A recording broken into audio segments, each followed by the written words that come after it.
There's so much that brings me here. The peace of being out in the wilderness without all of the technology.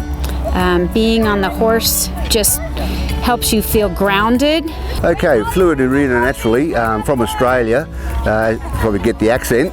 I live in New Jersey. I grew up in Indiana, and I am here on the cattle drive with my childhood friend since I was 5 years old from Richmond, Indiana. Everything is just absolutely mind-blowing.